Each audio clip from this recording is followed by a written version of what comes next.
Bonjour, bienvenue à tous. Bienvenue à notre échange mensuel pour comprendre l'évolution des marchés avec à chaque fois l'intervention et les explications d'un analyste de Carmignac. Aujourd'hui, c'est William Charon, spécialiste produits actions, qui va nous expliquer les choses. Bonjour William, Bonjour Jean-Baptiste. merci beaucoup pour ta présence. Alors sur cet échange, ce moment qu'on va passer ensemble qui va durer environ 20 minutes, il y aura plusieurs angles d'attaque. Premièrement, on va revenir sur les chiffres, les grandes tendances de février. Puis après, on essaiera d'expliquer pourquoi l'économie, les actions européennes sont très résilientes. On fera un focus sur le CAC 40, on fera aussi un zoom sur les résultats. Et aussi, donc, on reviendra sur effectivement la bonne tenue de l'Europe et le potentiel de l'Europe, avec notamment une proposition d'investissement avec un fonds de Carmignac. On verra le détail de tout cela. Et bien sûr, vos questions. Voilà, on va aller directement maintenant sur les explications et le focus et le feedback sur les chiffres du mois de février. Vas-y, William. Donc bonjour à tous. Alors effectivement, on va revenir sur ce mois de février. Le mois de février a vu les marchés financiers corriger après un début d'année particulièrement positif. On a plusieurs raisons qui expliquent cela et encore une fois, c'est du côté de l'inflation qu'il faut regarder. Donc on a eu les derniers chiffres d'inflation, que ce soit aux États-Unis ou en Europe, qui ont été en dessous des attentes. C'est-à-dire que, comme Augustin, vous le rappelez la dernière fois, on était dans un rythme de désinflation, donc avec une inflation qui baissait. Ce rythme de désinflation, il n'est pas aussi rapide que ce qu'attendait le marché. Donc il y a eu une réaction, de la part des marchés face à cette désinflation qui est moins rapide que prévu. On a également eu une croissance, plus résiliente, que ce soit aux États-Unis ou en Europe, et donc du coup ça a eu un impact, sur les marchés financiers en février. Donc qu'est-ce qu'on aperçoit sur ce slide? On s'aperçoit que, bah, les actions, ont principalement souffert, à l'exception de la zone euro, hein, comme l'expliquait Jean-Baptiste, et ça va être un petit peu notre, fil conducteur, aujourd'hui.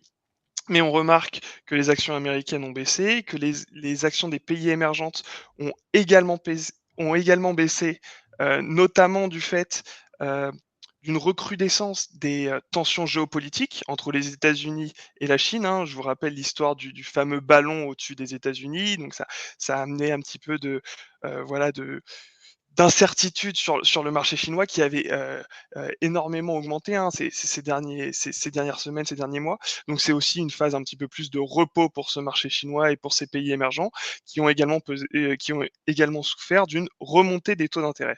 Alors si on regarde les taux d'intérêt, que ce soit en Europe ou aux États-Unis, on a eu une remontée, entre 35 et 40 bips. C'est une remontée qui est importante, qui est due notamment, comme je l'expliquais, à un rythme de désinflation qui est plus bas qu'attendu, et donc à potentiellement des banquiers centraux qui pourraient être, heu, on va dire moins impatients, ou en tout cas qui pourraient aller encore un petit peu plus loin pour combattre, cette inflation. Et on remarquera également que ça a eu un effet sur le dollar, hein, le dollar qui s'est renforcé par rapport à la plupart des devises, dont l'euro, et également, sur l'or qui est en forte baisse parce qu'on a justement des taux réels, qui étaient en hausse. Donc ça, c'est pour les grands mouvements du mois, et on va justement faire un petit, focus un petit peu plus en détail sur, pourquoi la zone euro est-elle aussi résiliente? Alors, c'est justement, heu, la grosse, situation des derniers mois sur les marchés. C'est-à-dire que depuis à peu près le 30 septembre, on a, une zone euro qui est bien plus résiliente, hein, que les marchés, américains. On a vraiment une surperformance de l'Europe, par rapport aux États-Unis. Alors si on prend un petit peu de recul, on s'aperçoit que, bah, cette dernière décennie, les taux, donc c'est sur le graphique de gauche, les taux à 10 ans en France étaient, heu, très bas, voire négatifs, ces dernières années. On a eu une forte remontée des taux, hein. On va pas refaire toute l'histoire qu'on vous a déjà expliquée, parce qu'on a eu une inflation, qui a bondi du fait du covid, puis, de la guerre en Ukraine. Et donc, tout cela, ça a amené à une force, hausse de l'inflation, et donc une remontée très rapide, extrêmement rapide, des taux. Si on regarde, quand on pense à une remontée des taux, c'est bien évidemment pour contenir l'inflation. Donc il y a plusieurs mécanismes de transmission de la politique monétaire à l'économie et un des mécanismes et une des conséquences, c'est notamment, une baisse de la croissance qui baisserait, notamment la demande, donc pour baisser l'inflation. Et on remarque, sur les anticipations de croissance du PIB en 2023, que ce soit aux États-Unis ou en Europe, hein, c'est le graphique de droite, on remarque que pendant toute cette remontée des taux d'intérêt, on a des anticipations de croissance qui ont fait que baisser. Donc ça a été le cas sur toute l'année 2022, hein. Donc les anticipations de croissance 2023, sur toute l'année 2022, on est parti de 2,5 que ce soit aux États-Unis ou en Europe et on est arrivé à un territoire même négatif en Europe, enfin négatif donc, une entrée de l'Europe en récession. C'était ce que les marchés prévoyaient. Néanmoins, si on regarde ce qui se passe depuis, le début d'année et même depuis un mois et demi, c'est qu'on a des meilleurs chiffres, qu'attendus sur, justement, la croissance et c'est notamment le cas aux États-Unis, mais c'est encore plus le cas en Europe, où on s'attendait à une récession et au contraire, on n'a pas une récession, on a, une croissance très résiliente en Europe. Heu, il y a plusieurs raisons pour cela, hein. Si vous voyez la croissance, heu, on s'attendait à ce qu'elle soit moins bonne en Europe qu'aux États-Unis parce qu'on avait peur d'un hiver, dur. Ce n'a pas été le cas, l'hiver a été assez doux. On a des réserves de gaz qui sont toujours aussi, importantes, on a un stock de gaz qui est important, on a une consommation des ménages qui reste soutenue. On a la Chine qui a réouvert également, qui a soutenu, nos exportateurs européens. On y reviendra un petit peu plus tard et donc c'est tout cela qui explique que, l'économie européenne et l'Europe en général résistent un petit peu mieux. Après, il y a également un autre facteur qui explique la résilience de l'Europe, depuis le début de l'année et même depuis maintenant presque quasiment un an, c'est également dans la composition des indices et on va prendre l'exemple avec le CAC 40.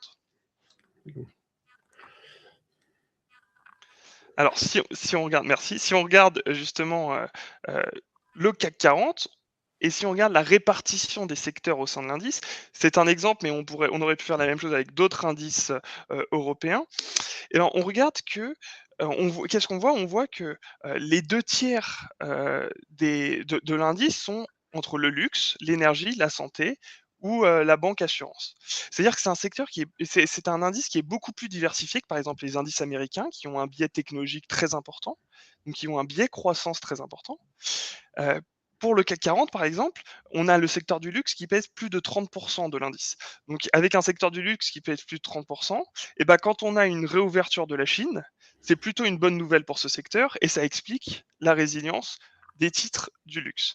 De même pour l'énergie ou pour l'énergie, les le prix des matières premières, l'année dernière a explosé, hein, vous n'êtes pas sans le savoir et ça a justement soutenu, ce secteur. Le secteur de la banque a profité de taux d'intérêt, plus hauts pour justement, respirer et réaugmenter ses marges et enfin, on a un secteur de la santé qui est un secteur de base plus défensif, qui a également, bien performé et c'est cette composition qui explique, en grande partie également la résilience de l'Europe par rapport aux États-Unis qui ont, comme je le disais, des secteurs, un secteur technologique beaucoup plus important, un secteur de consommation également beaucoup plus important et qui, dans un environnement où les taux d'intérêt montent et donc où le prix des actifs baisse, où la croissance doit être très importante et ben, un des indices plus diversifiés résistent mieux. Alors en plus sur le CAC 40, on a, des leaders mondiaux, hein, donc je vais pas tous les nommer, mais des LVMH, des Hermès, des Airbus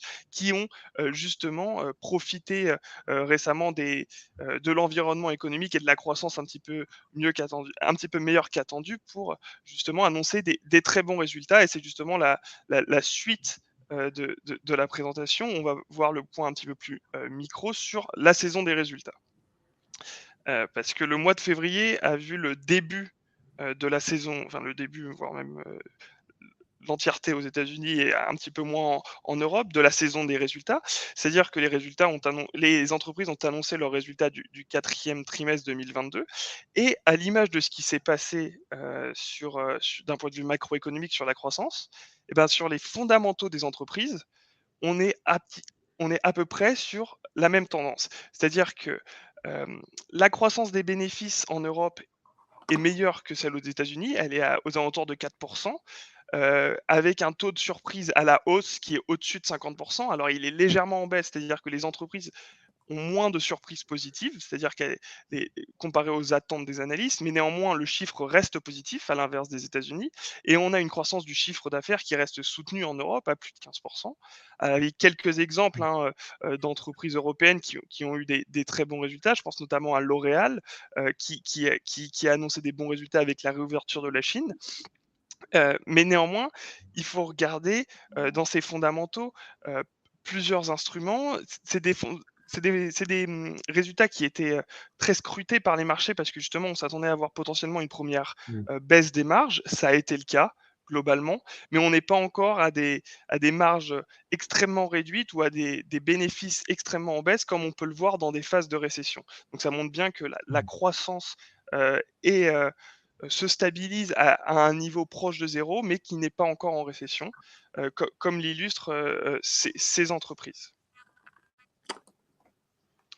Et donc Mmh. Mmh. si on passe du coup au message du mois, la question qu'on peut se poser, c'est après 20 ans de sous-performance, hein, et notamment une dernière décennie, extrêmement faible pour l'Europe, est-ce que, l'environnement dans lequel on se situe actuellement, favoriserait-il un retour de l'Europe au premier plan et donc la revanche de l'Europe, Mmh. vis-à-vis des États-Unis?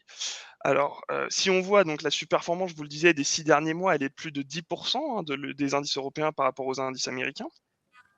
Alors, bien entendu, nous, chez Carmignac, on pense que, cette force relative, elle connaîtra des à-coups.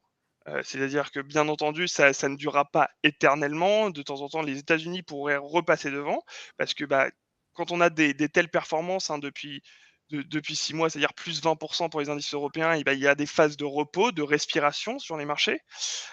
Donc on va pas faire des paris à court terme sur, l'évolution et la tendance des marchés européens.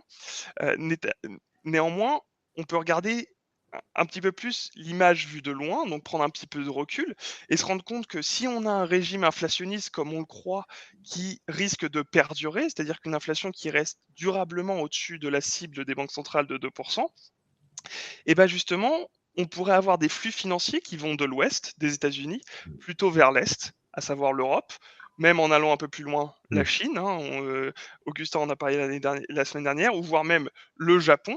Et donc justement, ce seraient des flux qui iraient vers des entreprises, pas des entreprises, pardon, des continents qui ont des économies plus cycliques, et qui pourraient justement bénéficier de cette dynamique, avec notamment, des bourses, européennes ou japonaises, hein, qui sont plus diversifiées comme j'expliquais, et qui après avoir souffert, bah, de la, hausse, on va dire exponentielle de la technologie, bah, justement dans un environnement de taux d'intérêt, qui est un petit peu plus rationnel, hein, on est retrouvé des taux d'intérêt, plus hauts, et bah, ça devrait favoriser des entreprises, de qualité, diversifiées Mmh. et qui sont financièrement, saines. Alors peut-être, aller maintenant peut-être sur l'idée d'allocation, un peu comment faire, hein, quand on se dit effectivement l'Europe a un potentiel intéressant, même si les marchés sont hauts. Comment faire pour se positionner de manière, efficace? Alors, c'est exactement cela. Alors, le fonds chez Carmignac qui s'appelle Carmignac Portfolio Grande Europe, qui est notre fonds, d'actions européennes plutôt grande capitalisation. C'est un fonds qui est géré par Marc Denham depuis 2016. Donc, ça fait maintenant quasiment, plus de 6 ans, quasiment 7 ans, qu'il est chez nous. Il a une expérience de plus de 20 ans, dans la gestion, de portefeuilles actions européens. Donc il a vraiment un processus d'investissement qui a été éprouvé à travers différentes phases de marché, avec des inflations qui remontaient, avec des inflations, qui baissaient. C'est un fonds qui est extrêmement concentré, qui est géré extrêmement activement, donc dans la taille des positions. Mais c'est un fonds concentré. Il a actuellement 38 titres au sein de son portefeuille et c'est un fonds également, qui est durable. Et qu'est-ce qu'on pense? C'est que dans l'environnement actuel, comme je l'expliquais, heu, nous on pense pas qu'on va revenir au monde précédent, hein. C'est exactement ce que je vous disais. Le régime inflationniste devrait rester élevé. On devrait avoir des taux plus élevés et donc, qu'est-ce que ça signifie? Ça signifie que les valorisations qui étaient extrêmement élevées dans certains secteurs vont être encore plus scrutées qu'elles ne l'étaient auparavant. Et justement, si pour, pour, euh, pour justement tolérer des valorisations élevées, les investisseurs vont avoir vont être beaucoup plus regardants sur le niveau de croissance, sur les bénéfices, sur la dette, sur si justement tout cela est cohérent. Donc on va être beaucoup plus attentif sur cela, c'est ce qu'on fait au sein de ce portefeuille. On va également être beaucoup plus regardant sur les ratés opérationnels. On a récemment des entreprises qui ont baissé sur leurs résultats parce que justement il y avait des ratés opérationnels, notamment je pense à la réouverture en Chine. Il y a des entreprises qui ont raté, qui ont eu des ratés vis-à-vis de la réouverture en Chine. À l'inverse, on a des entreprises de très bonne qualité. Donc là, je pense notamment à L'Oréal, hein, c'est l'exemple que j'avais utilisé dans la slide précédente, qui a eu des résultats qui étaient dans l'ensemble plutôt bons, avec une excellence opérationnelle qui était à souligner et qui a été valorisée par le marché. Donc l'action L'Oréal est en hausse de plus de 11% depuis le début de l'année. Et c'est vraiment justement ces entreprises-là que au sein de ce portefeuille, on va essayer de regarder. Donc des entreprises de qualité, plutôt croissance, qui sont saines, qui réinvestissent dans leur croissance future et qui sont, et ce qui est extrêmement important, profitables. Donc on va également regarder, je vous l'ai dit, la qualité opérationnelle et l'exécution justement de la part des équipes dirigeantes de leur plan dans les fondamentaux des entreprises. Donc c'est vraiment ce qu'on essaie de faire au sein de ce portefeuille de Carmignac Portfolio Grande Europe pour offrir aux investisseurs justement cette exposition au marché européen de la manière qui nous semble la plus adéquate. On peut peut-être dire quelques mots sur le risque du fonds, par principe. Voilà. Alors c'est un fonds qui a un SRI de 4, qui a un horizon d'investissement de 5 ans et qui est un fonds article 9 selon la réglementation SFDR, c'est-à-dire que c'est un fonds durable. C'est un fonds qui a 100% d'investissement durable au sein de son portefeuille, 100% si on enlève les liquidités. Ce qu'on peut dire aussi, c'est que là, je vous ai mis un petit récap des informations qu'on retrouve sur le site EasyBourse, hein, parce qu'effectivement, ce fonds, vous pouvez l'acheter, le souscrire avec un PEA, ou d'ailleurs un compte titre. Là, j'ai mis en zoom des petites choses qui peuvent être intéressantes à voir. Est-ce que c'est éligible au PEA? Oui. L'affectation des résultats, c'est de la capitalisation, hein, c'est un fonds qui ne distribue pas. Vous avez également aussi les principales positions du portefeuille. Alors, comment trouver ce fonds sur EasyBourse? Tout simplement, vous pouvez soit prendre le moteur de recherche principal, vous mettez Carmignac Grande Europe, Carmignac Europe, etc. Vous retrouverez facilement ce fonds, ou encore dans la rubrique dédiée aux EPC, vous avez aussi une facilité de trouver ce fonds. Également aussi à noter, c'est effectivement est-ce qu'il y a des frais d'entrée sur ce fonds? Quand vous êtes chez EasyBourse, ce qu'il faut regarder, c'est effectivement il n'y a pas de frais d'entrée, donc vous pouvez souscrire ce fonds sans frais. Il n'y a pas de droit d'entrée de pourcentage qui s'applique. Il n'y a pas non plus de frais de courtage quand vous négociez un fonds chez EasyBourse. Il n'y a pas de minimum de souscription et vous pouvez aussi faire ce qu'on appelle des versements programmés, c'est-à-dire que vous pouvez paramétrer le fait d'acheter tous les mois, tous les 3 mois, un montant fixe de 50 €, 100 €, 150 € de ce fonds-là pour lisser vos investissements dans le temps. Et ça fait comme ça une stratégie vertueuse d'investissement. Et petite cerise sur le gâteau, hein, vous savez, chez EasyBourse, quand on ne fait pas d'ordre sur un mois donné, on peut avoir des frais d'inactivité. Si vous avez paramétré un achat tous les mois de manière automatique, vous serez sûr de ne pas avoir de frais d'inactivité et vous aurez une stratégie d'investissement vertueuse et qui ne vous coûtera rien à la souscription. Voilà, petite précision. Voilà, une fois ceci dit, on va regarder un petit peu quelles sont les questions, ou c'est le moment où vous pouvez poser vos questions. Donc n'hésitez pas, hein, si vous avez des questions à poser à William, profitez de sa présence, profitez de son expertise. Effectivement, on a bien vu les marchés européens. Effectivement, est-ce qu'ils sont hauts? Quel est leur potentiel? Qu'est-ce qui va pouvoir se passer? La résilience, l'inflation, voilà. Donc, n'hésitez pas à poser vos quelques questions. Je précise au passage que cette session a été enregistrée en vidéo et vous recevrez d'ici 1 heure à peu près le lien vidéo si vous voulez revoir ceci de manière très détendue.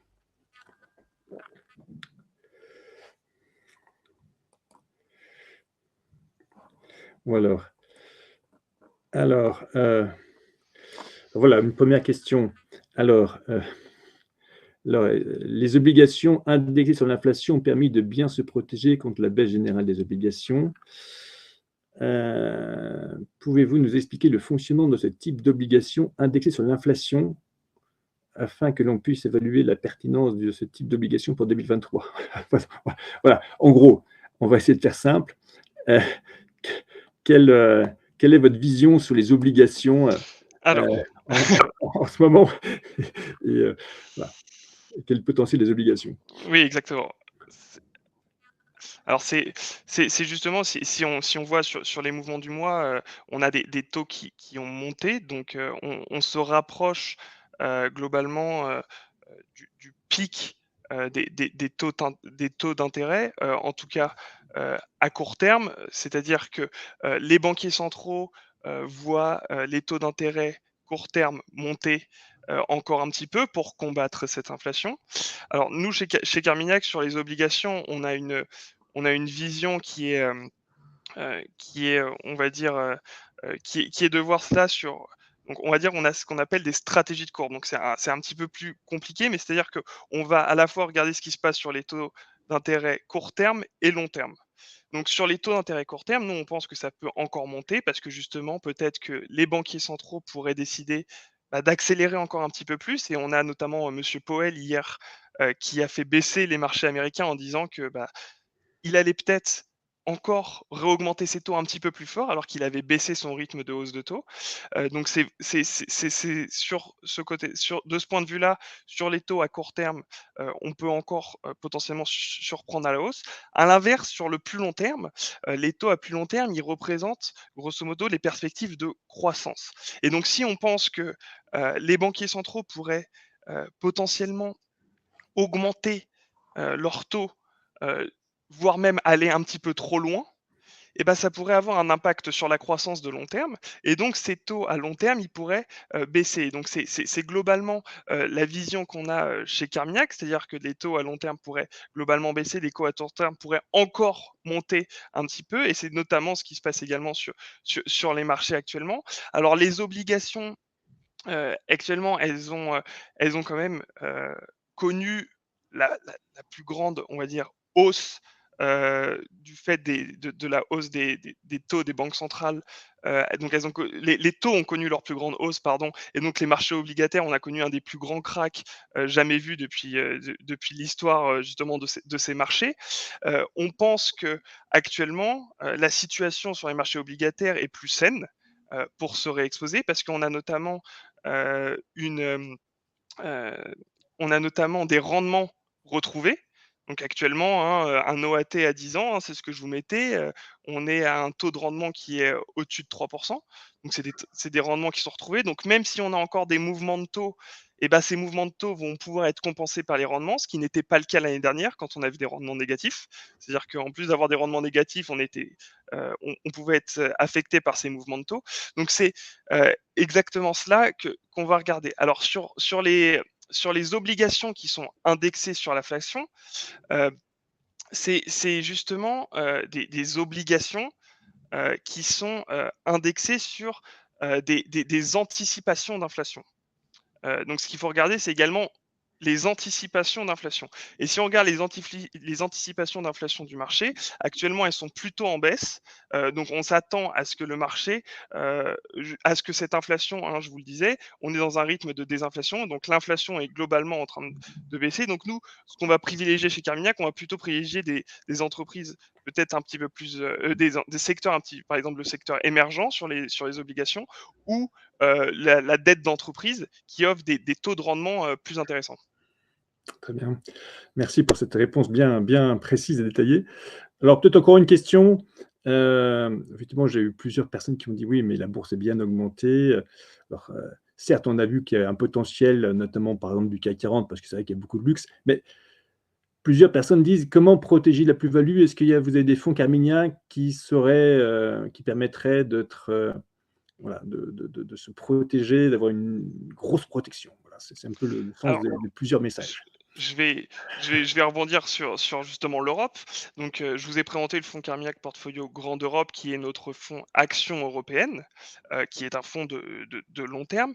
Si votre horizon d'investissement est plus court ou si vous voulez être un petit peu plus prudent, on a également un fonds qui est disponible sur EasyBourse qui s'appelle Carmignac Portfolio Patrimoine Europe, qui investit également en Europe, mais à la fois sur les obligations et les actions, où nos gérants vont décider de l'exposition aux actions la plus adaptée au marché. Donc c'est un fonds qui a quand même un horizon d'investissement de 3 ans, qui a un SRI de 3, donc qui va être moins risqué que le fonds Carmignac Portfolio Grande Europe, dans l'idée où il est moins exposé aux actions.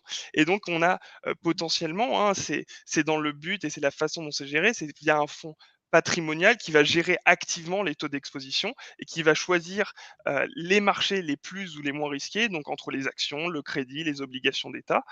Donc ça, c'est une des solutions. Alors je vois également que il y a beaucoup de, il y a des questions également sur des fonds jusqu'à échéance. Alors chez Carmignac, on a des fonds à échéance, hein, Carmignac 2025, Crédit 2025, Carmignac Crédit 2027, qui sont des fonds à échéance, qui ont des taux de rendement également attractifs, hein, comme je vous le disais. Les marchés du crédit offrent actuellement des taux de rendement attractifs. Et donc, c'est des solutions dont on dispose au sein de la gamme de fonds Carmignac.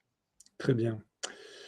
Bien écoutez, merci beaucoup William, hein. Merci beaucoup aussi à tous les participants. On arrive un peu au bout de notre session, hein. Les 20 minutes sont un peu passées même.